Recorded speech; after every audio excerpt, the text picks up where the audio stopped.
جب لوگ پلٹ کے آ جاتے ہیں تو 2 فرشتے آتے ہیں، منکر نکیر ان کے نام ہیں، اور وہ اس کو بٹھا دیتے ہیں اور بٹھا کر کے اس سے 3 سوال پوچھتے ہیں۔ پہلا سوال یہ ہوتا ہے من ربک، تیرا رب کون ہے؟ اب کوئی مانے یا نہ مانے، رب تو سب کا اللہ ہی ہے۔ اگر کوئی انکار بھی کرے تو اس کے باوجود اس کا رب کون ہے؟ اس کا رب اللہ ہے۔ تو دنیا کے اوپر کوئی اقرار کرے یا انکار کرے، لیکن نفس الامر میں، حقیقت میں اس کا رب اللہ ہی ہے۔ یہ تو حقیقت ہے، یہ تو طے شدہ ہے۔ لیکن جو عقیدہ دنیا پہ رہا ہوگا وہی عقیدہ اس کے لہجے میں آئے گا۔ اگر اس نے عملاً، رویتاً، قولاً، فعلاً اپنے اللہ کو اپنا رب مانا، رب کہتے ہیں کسی چیز کی تربیت اس کی استعداد ذاتیہ کے مطابق کرنے والا رب کہلاتا ہے۔ تو اللہ تعالیٰ جل شانہ ہم سب کا خالق بھی ہے، مالک بھی ہے، رازق بھی ہے، اور ہماری ضروریات کا وہ کفیل بھی ہے۔ وہ ہمارا رب ہے، اور صرف ہمارا رب ہی نہیں ہے، رب العالمین ہے، پورے جہانوں کا رب ہے، پوری کائنات کا رب ہے۔ خالق بھی سب کا وہی ہے اور رب بھی سب کا وہی ہے۔ جو اسے مانتا ہے اسے بھی رزق دیتا ہے، جو نہیں مانتا تو اس کے لیے بھی رزق کے دروازے بند نہیں کرتا۔ حضرت ابراہیم علیہ السلام کی عادت یہ تھی کہ جب تک کوئی مہمان نہیں آ جاتا تھا اتنی دیر تک کھانا نہیں کھاتے تھے۔ بھوک لگتی تو کوئی مہمان ڈھونڈتے تاکہ اس کے ساتھ بیٹھ کے کھانا کھاؤ۔ کھانا جتنا بھی مرغن اور جتنا بھی جو ہے وہ پرتکلف کیوں نہ ہو، اگر مہمان کے ساتھ کھایا جائے گا تو اس کا قیامت کے دن کوئی حساب نہیں ہوگا۔ تو مہمان کے ساتھ وہ کھانا کھایا کرتے تھے۔ مہمان اللہ کی رحمت ہوتا ہے۔ اچھا، وہ ایک دن مہمان ڈھونڈنے نکلے تو ایک بوڑھا شخص ملا تو اسے اپنے ساتھ گھر میں لے آئے، بٹھایا دسترخوان پہ۔ جب کھانے کا وقت آیا تو کہا کہ اللہ کے نام سے شروع کرو۔ اس نے کہا میں تو اللہ کا نام نہیں لوں گا، میں تو بتوں کا پجاری ہوں، بتوں کو پوجنے والا ہوں۔ حضرت ابراہیم علیہ السلام نے کہا کہ تیرے ساتھ میرا تعلق کوئی کاروباری، کوئی ذاتی، کوئی اور تو ہے نہیں، میں رب کے لیے ہی تو تجھے کھلا رہا ہوں، اور اگر تو رب کا نام ہی نہیں لے گا تو پھر میرا تیرا رشتہ کیا باقی بچتا ہے؟ اس نے کہا میں چند لقموں کے لیے اپنے بتوں سے بے وفائی نہیں کر سکتا۔ وہ غالب نے کہا تھا نا کہ وفاداری بشرط استواری اصل ایمان ہے، مرے بت خانے میں تو کعبے میں گاڑو برہمن کو۔ اس نے اپنے انداز میں ایک بات کی تھی کہ وفاداری بڑی چیز ہوتی ہے، تو اس نے بتوں سے وفاداری کا بھرم رکھا۔ اس نے کہا کہ میں چند لقموں کے لیے جو ہے وہ تیرے رب کا نام لوں اور اپنے معبودان کا نام چھوڑ دوں، یہ نہیں ہو سکتا۔ آج تو لوگ چائے کی پیالی پہ دین بیچ رہے ہیں، کیا آج ممبر و محراب فروخت نہیں ہو رہے؟ لیکن اس بوڑھے شخص نے کہا کہ میں چند لقموں کے لیے، چند ٹکڑوں کے لیے میں اپنے بتوں سے بے وفائی نہیں کر سکتا۔ حضرت ابراہیم نے کہا تو اگر بتوں کے ساتھ اتنی محبت رکھتا ہے تو پھر میں بھی رب کے نام کے علاوہ تجھے دینے پہ آمادہ نہیں ہوں۔ وہ دسترخوان سے اٹھ کے چلا گیا۔ وہ چلا گیا تو جبریل امین حاضر خدمت ہوئے، رب کا سلام دیا، اے ابراہیم۔ رب سلام دیتا ہے اور فرماتا ہے تو نے آج میرا ایک بندہ ناراض کر دیا۔ یا اللہ، وہ تیرا بندہ تھا، اس کو تو تیرا نام لینا بھی گوارا نہیں تھا۔ کہا ابراہیم اس کی عمر کتنی ہوگی؟ یا اللہ 80 سال کے قریب ہوگی۔ کہا اتنا عرصہ ہو گیا میں اس کو رزق دے رہا ہوں، تو ایک دن نہیں کھلا سکا؟ اب ابراہیم علیہ السلام اس کو ڈھونڈنے نکلے ہیں۔ وہ کسی پہاڑ پہ چڑھ رہا تھا، دور سے آواز دی، او میاں آ جاؤ، کھانا ٹھنڈا ہو رہا ہے۔ اس نے کہا تم تو بڑے سخت تھے، لہجے میں، رویے میں تبدیلی کیسے آ گئی؟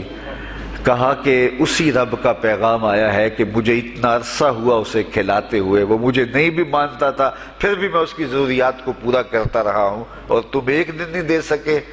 تو آؤ کھانا ٹھنڈا ہو رہا ہے۔ کہا تے رب کا نام نہیں لوں گا، کہا نہ لینا، کہا اتنی تبدیلی؟ کہا اسی رب کا سندیش آیا ہے، اسی رب کا پیغام آیا ہے۔ کہا پھر کھانا بعد میں کھاؤں گا، پہلے اپنے رب کا مجھے غلام بنا لے۔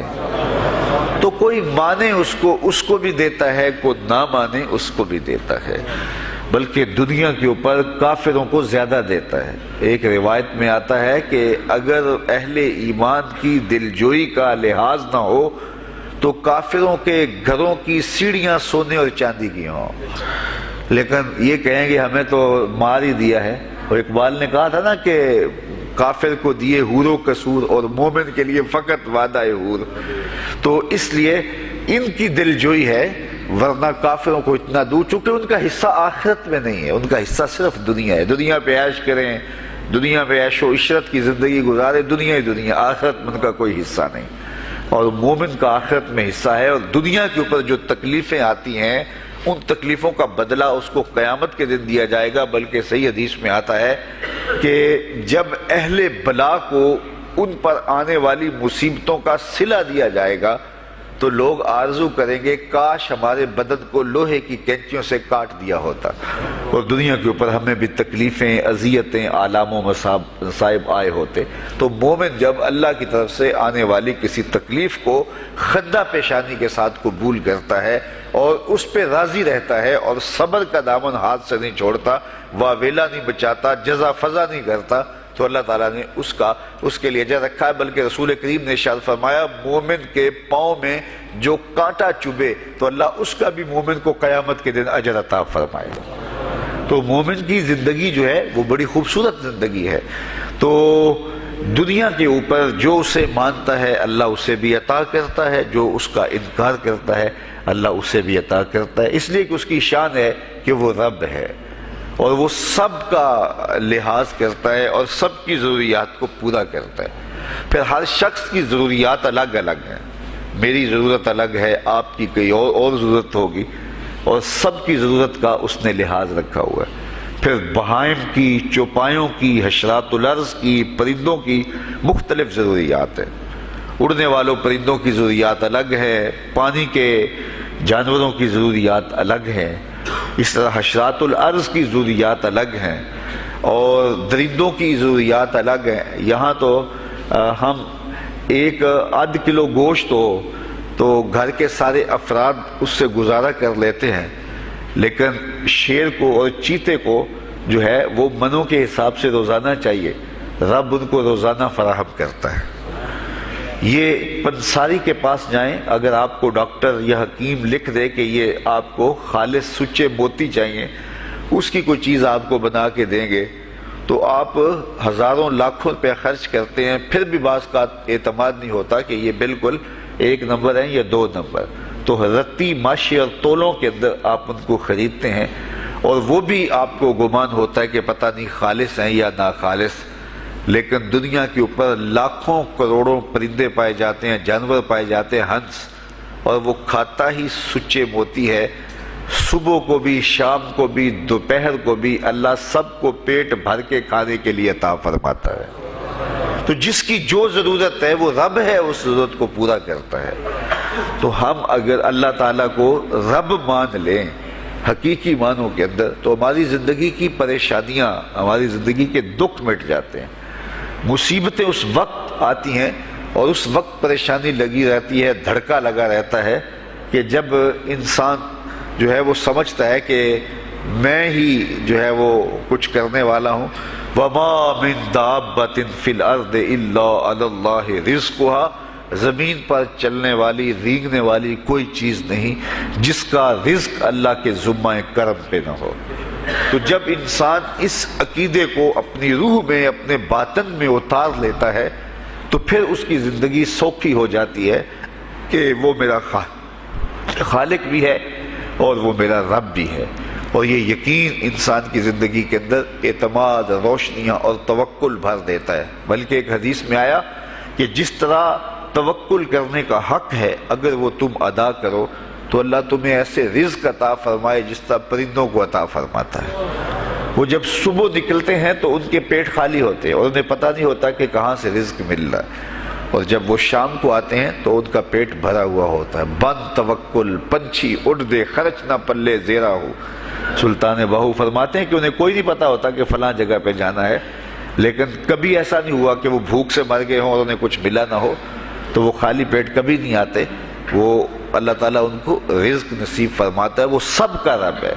تو اگر ہم اپنے رویے سے، اپنے عمل سے، اپنے عقیدے سے واقعی اللہ کو رب مانتے ہیں، تو پھر قبر میں جب سوال ہوگا من ربوں کا، تیرا رب کون ہے، تو پھر کبھی بھی جواب دیتے جھجک محسوس نہیں ہوگی۔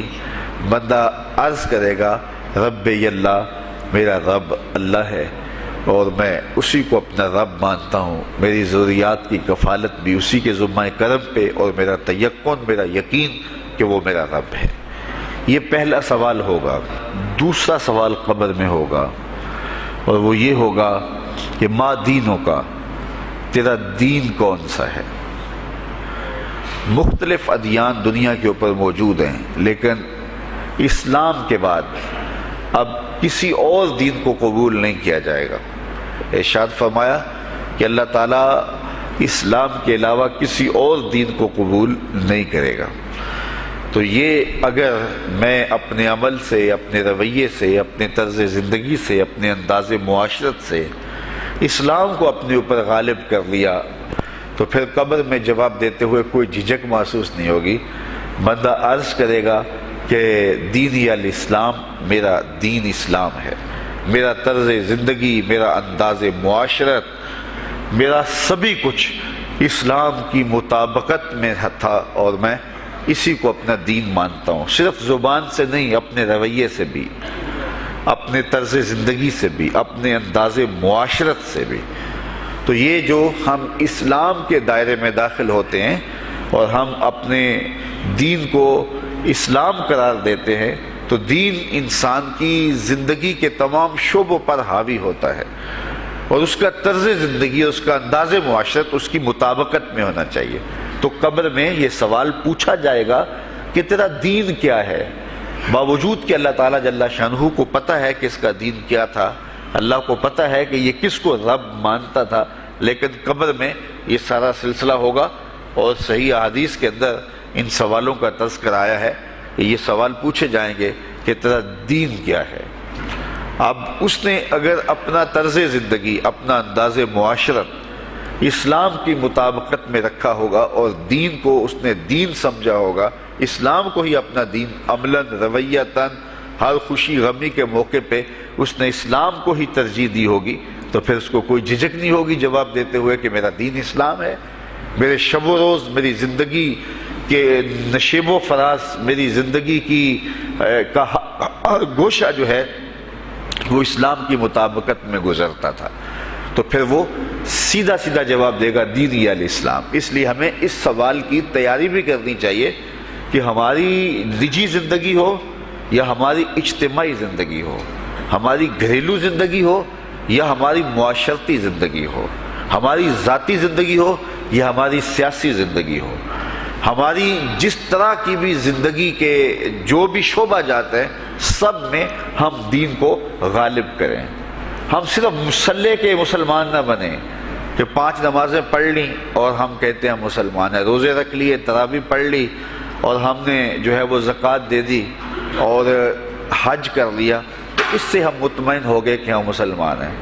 اسلام ایک مکمل اور اکمل اور کامل ضابطۂ حیات ہے، اپنے ماننے والوں کو زندگی گزارنے کا پورا اسلوب اور مکمل کامل رہنمائی دیتا ہے۔ ہم نے ہمسایوں کے ساتھ سلوک کیسے کرنا ہے، یہ ہمیں اسلام بتاتا ہے۔ ہم نے بیوی کے ساتھ سلوک کیا کرنا ہے، یہ ہمیں اسلام بتاتا ہے۔ اولاد کی تربیت کیسے کرنی ہے، اسلام کی واضح تعلیمات ہیں۔ ہم نے سفر کرنا ہے تو انداز سفر کیا ہونا چاہیے، اسلام نے ہمیں بتایا۔ کاروبار کرنا ہے تو ہم جو ہے وہ کیا کاروبار کو مارکیٹ سے سیکھیں گے یا اللہ اس کے رسول سے سیکھیں گے، تو ہمیں اللہ اس کے رسول نے واضح 2 ٹوک اور سیدھے سیدھے احکام دیے ہیں کہ تم جب کاروبار کرو تو تم جو ہے وہ اس انداز کے ساتھ کاروبار کرو، کم نہیں تولنا، کم نہیں ناپنا، جھوٹی قسم نہیں کھانی، سود نہیں لینا۔ تو یہ ساری چیزیں، ملاوٹ نہیں کرنا، ایک ایک چیز جو ہے وہ اسلام نے ہمیں فراہم کی ہوئی ہے۔ تو پورا دین جو ہے جب ہم اختیار کریں گے، ہمارے رویے، ہمارا طرز زندگی، ہمارا انداز معاشرت جب دین اسلام کے مطابق ہوگا، تو قبر میں اس سوال کا جواب دینا ہمارے لیے کوئی مشکل نہیں ہوگا۔ اور اگر ہمارا طرز زندگی کچھ اور طرح کا ہوگا تو کیا صرف یہ کہہ دے کہ ہم مسلمان ہیں؟ یہ تو پھر ایک کافر بھی کہہ سکتا ہے کہ میرا دین اسلام ہے، ایک منافق بھی کہہ سکتا ہے کہ میرا دین اسلام ہے، لیکن ایسا نہیں ہوگا۔ جو ہماری کیفیت قلب ہوگی قبر میں اس کا جواب اس کی مطابقت میں آئے گا۔ وہاں یہ دنیا کے معاملے یا دنیا کی یادداشتیں نہیں ہوگی، وہاں کیفیت قلب کے مطابق جواب دیا جائے گا۔ یہ کافر جواب نہیں دے سکے گا کہ میرا رب اللہ ہے، چونکہ وہ عمل سے، رویے سے اس کو اپنا رب نہیں مانتا ہے، تو حقیقتاً تو اس کا رب اللہ ہے، لیکن وہ یہ جواب نہیں دے پائے گا۔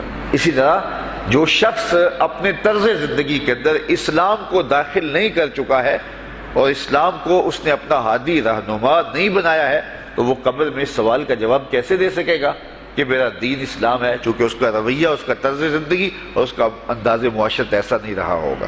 اس لیے ہمیں اپنی زندگی کے شب و روز کو اسلامی تعلیمات کے سانچے میں مکمل اور کامل طور پہ ڈھالنا ہوگا، تاکہ جب قبر میں سوال ہو تو ہم جواب دے سکیں کہ ہمارا دین اسلام ہے۔ تیسرا سوال جس پہ فیصلہ ہو جائے گا، اور اس کے بعد قبر میں یا جنت کا دروازہ کھول دیا جائے گا یا جہنم کی کھڑکی کھول دی جائے گی، وہ سوال تیسرا کیا ہوگا؟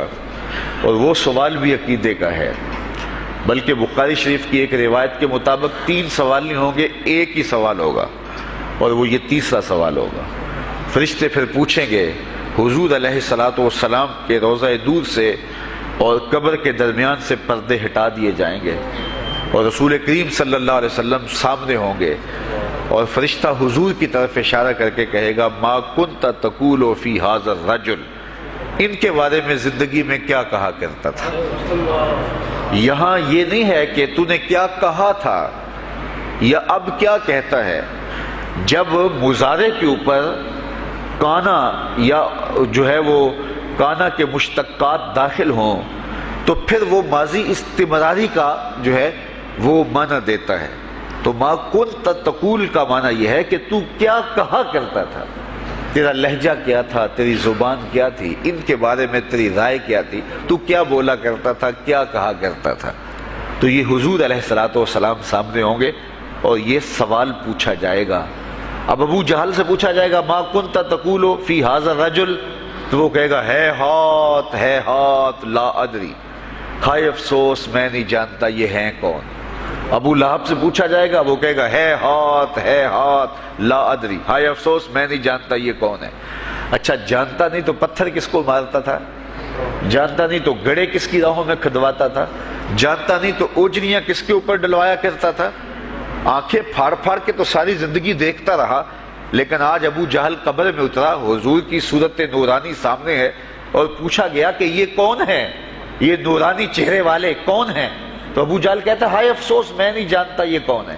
اچھا، جانتا نہیں تو پھر پتھر کس کو مارتا تھا؟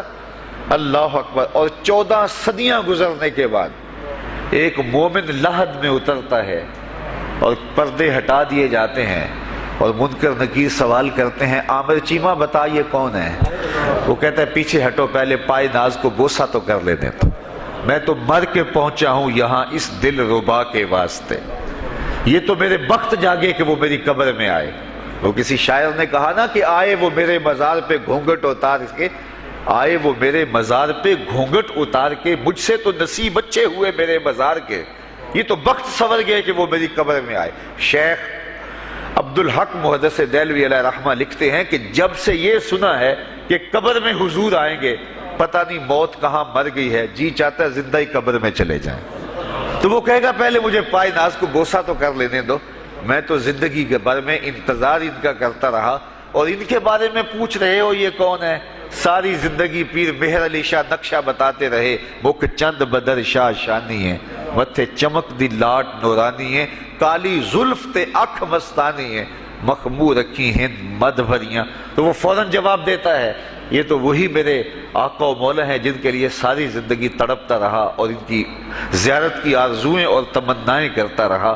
اچھا، ابو جہل ساری زندگی دیکھتا رہا تو وہ تو جواب نہیں دے پائے گا، وہ کہتا، ہائے افسوس میں نہیں پہچانتا یہ کون ہے، ہاتھ لا ادری، مجھے نہیں پتا۔ اور 14 صدیاں گزرنے کے بعد ایک مومن لحد میں اترتا ہے تو وہ فوراً کہتا ہے یہ تو وہی ہیں جن کے لیے زندگی گزار آیا ہوں۔ تو جس نے دیکھا تھا وہ پہچان نہیں سکتا، اور صدیوں بعد جو دنیا کے اوپر آیا وہ فوراً پہچان بھی رہا ہے اور پائے ناز کو بوسے بھی کر رہا ہے۔ تو پھر اس کا کیا جواب ہوگا؟ تو اس کا جواب علامہ اقبال علیہ رحمہ نے دیا۔ وہ کہتے ہیں قبر میں یہ جو آنکھیں ہیں ان میں تو مٹی پڑی ہوگی، یہ تو بند ہوگی، دل کی آنکھیں کھلی ہوں گی۔ ابو جہل نے ان آنکھوں سے دیکھا تھا، یہ آنکھیں تو اب کھلی نہیں ہیں، تو ان سے وہ کیسے پہچانے گا؟ اور دل کی آنکھوں نے حضور کو دیکھا ہی نہیں تھا۔ اور یہ صدیوں گزرنے کے بعد جو مومن لحد میں اترتا ہے اس کی گو ان آنکھوں نے نہیں دیکھا تھا، لیکن در دل مسلم مقام مصطفیٰ است، مومن کے دل کے ڈیرے کے اندر مومن کے دل میں حضور ہی بستے ہیں، اس لیے اس کی آنکھوں نے، دل کی آنکھوں نے حضور کو دیکھا اور پہچان لیا، اس لیے کہ دل کی آنکھوں نے حضور پہلے بھی دیکھے ہوئے تھے اور دل آرزو میں مچلتا رہا، اس لیے دل کو پہچاننے میں دیر نہیں لگی۔ تو وہاں یہ آنکھ نہیں پہچانے گی، یہ آنکھ پہچانے گی، اس لیے اقبال نے دوسرے مقام پہ کہا دل بینا بھی کر طلب خدا سے کہ آنکھ کا نور دل کا نور نہیں۔ آنکھ کا نور اور ہے، دل کا نور اور ہے۔ تو اگر کوئی شخص دنیا کے اوپر دل کے نور سے بے بہرا رہا، قیامت کے دن یہ آنکھیں اسے فائدہ نہیں دے گی، بلکہ اللہ تعالیٰ نے خود قرآن مجید میں ایک مقام پہ فرمایا من کان فی ہذہ اعمی فہو فی الآخرۃ اعمی واضل سبیلا، جو اس دنیا میں اندھا رہا کل قیامت کے دن بھی نابینا اٹھایا جائے گا۔ اس سے ان آنکھوں کی بے نوری قطعاً مراد نہیں، کسی مفسر نے نہیں لکھا، بلکہ وہ تو واضح حدیث میں آتا ہے جو دنیا میں ان دو محبوب چیزوں سے آزمایا گیا، اللہ تعالیٰ قیامت کے دن اسے صلہ عطا فرمائے گا۔ یہ جو دنیا کے اوپر نابینا ہوتے ہیں، نابینا ہو جاتے ہیں یا پیدائشی نابینا ہوتے ہیں، تو یہ دنیا کی لذتوں سے اور دنیا کے نفعوں سے لطف اندوز نہیں ہو پاتے۔ یہ بہت بڑی آزمائش ہے، جہان اندھیر ہوتا ہے ان کے لیے، لیکن قیامت کے دن اللہ تعالیٰ اس کا بہتر صلہ ان کو عطا فرمائے گا جو دو ان محبوب چیزوں سے آزمایا گیا۔ تو اگر وہ دنیا پہ اندھا تھا اور حقیقی طور پہ، اور قیامت کے دن بھی اندھا اٹھایا جائے گا، یہ تو پھر مناسب نہیں ہوگا۔ تو یہ جو قرآن نے کہا جو دنیا میں اندھا رہا وہ قیامت میں بھی اندھا اٹھایا جائے گا، تو اس سے ان آنکھوں کی بے نوری قطعاً مراد نہیں ہے، اس سے دل کی بے نوری مراد ہے۔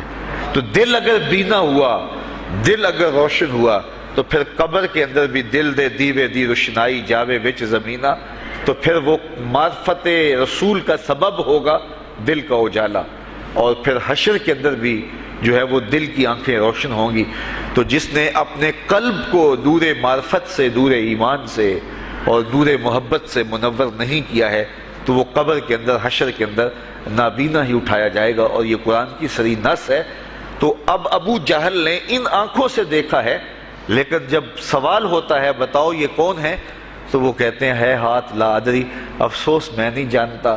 اور صدیاں گزرنے کے بعد ایک مومن لحد میں اترتا ہے، ظاہری ملاقات بھی نہیں ہے، جب اسے پوچھا جاتا ہے یہ کون ہے، تو وہ کہتا ہوا محمد صلی اللہ علیہ وسلم، یہ تو وہی آقا ہے جن کے لیے ساری زندگی، جن کے تذکروں کی خوشبو سونگھتا رہا ہوں، تو مجھے تو جو ہے وہ ان کے پائے ناز کو بوسہ کر لینے دو۔ تو بتاؤ اس کے دل کی آنکھوں نے حضور کی معرفت حاصل کی اور حضور کو پہچان لیا، تو دل بینا بھی کر طلب خدا سے کہ آنکھ کا نور دل کا نور نہیں۔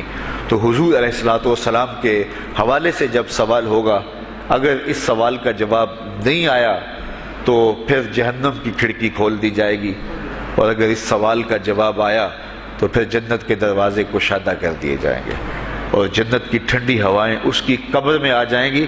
بلکہ حدیث میں آتا ہے، اسے کہا جائے گا کہ نم کنومت العروس، ایسے سو جا جس طرح دلہن سوتی ہے۔ اور وہاں سے لے کر کے حشر تک کا سفر جو ہے اس کے لیے بہت لمبا سفر نہیں ہوگا، وہ ایسے ہوگا کہ جو ہے وہ ایک خوبرو کے گلے سے ہار گرے گا اور وہ موتی ٹوٹ کے گر جائیں گے، اور وہ اس کو چننے میں مصروف ہو جائے گا۔ ابھی سارے موتی چن نہیں پائے گا کہ قیامت آ جائے گی۔ یہ مومن کے لیے اللہ نے آسانی رکھی، 50,000 سال کا دن ہوگا یوم محشر، لیکن جو مومن ہوگا اس کے لیے حشر کا اتنا بڑا دن ایسے ہوگا جتنا عصر کا وقت ہوتا ہے، تو اتنے تھوڑے وقت میں اس کے لیے گزر جائے گا۔ تو یہ 3 سوال قبر میں پوچھے جانے ہیں، ہر شخص سے پوچھے جانے ہیں، مومن سے بھی پوچھے جانے ہیں اور کافر سے بھی اور منافق سے بھی۔